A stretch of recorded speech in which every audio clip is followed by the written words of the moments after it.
Golf Central on YouTube, brought to you by the Rogue ST Woods and Irons from Callaway. Welcome to our Golf Central studios. I'm Amy Rogers. A big news day in the world of golf. The PGA Tour announcing sanctions against 17 members or former members who earlier today teed off in the first LIV Golf event outside of London. The PGA Tour sent the following statement to players.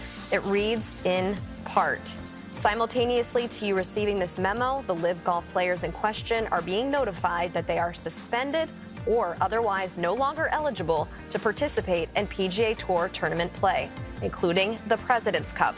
This also applies to all tours sanctioned by the PGA Tour.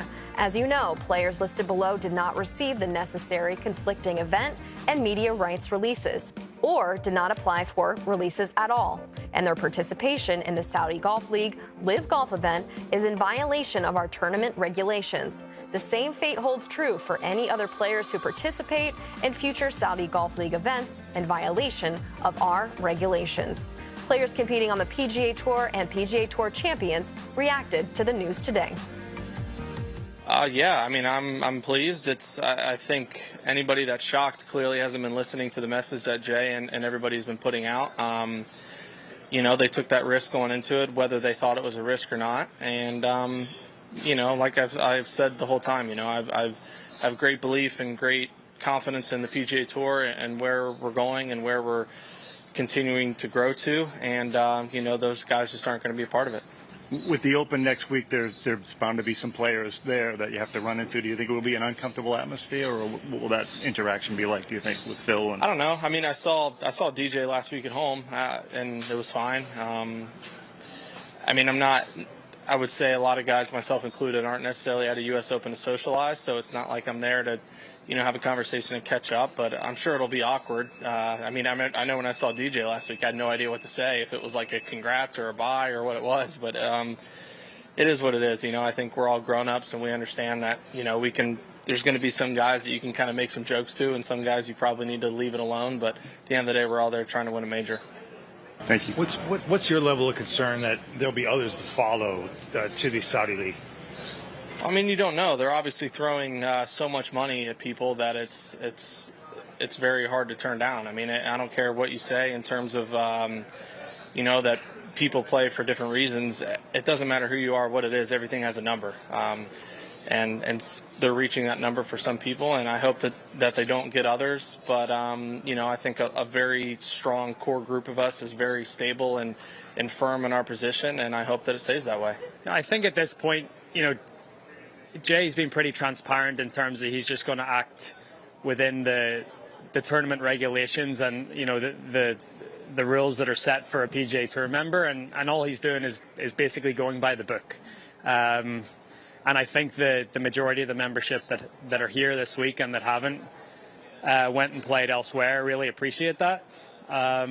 So I think he's done the right thing because, you know, these guys have you know, broken rules and done things outside of the tournament regulations, and because of that, there are going to be consequences, I guess.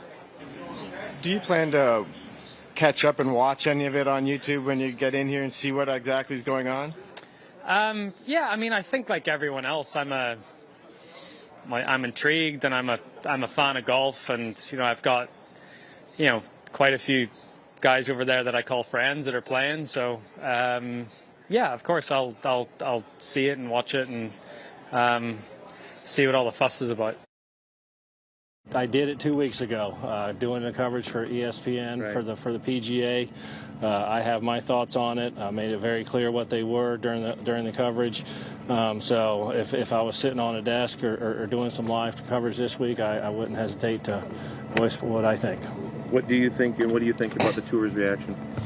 Well, the reaction is simply, from the tour, the way I view it is simply kind of the condition of membership you've chosen to agree to, which is, you know, as far as competitions and when you have conflicting events and things like that, having to get releases, and that's in what you agree to do when you choose to be a member. You know, you're not made to be a member, and so as far as what's happening and what's going on, you know, it's not something that appeals to me. I disagree with everything behind it.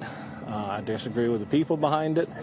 And I just wonder as a player who chooses to do this, and the things and the way I choose to live my life, I wonder if any thought has ever gone into the examples you set for your wife, your friends, your children, what you're willing or unwilling to do in the pursuit of the dollar. And I'm not so sure that it's not something I could live with myself as a lesson I teach my kids.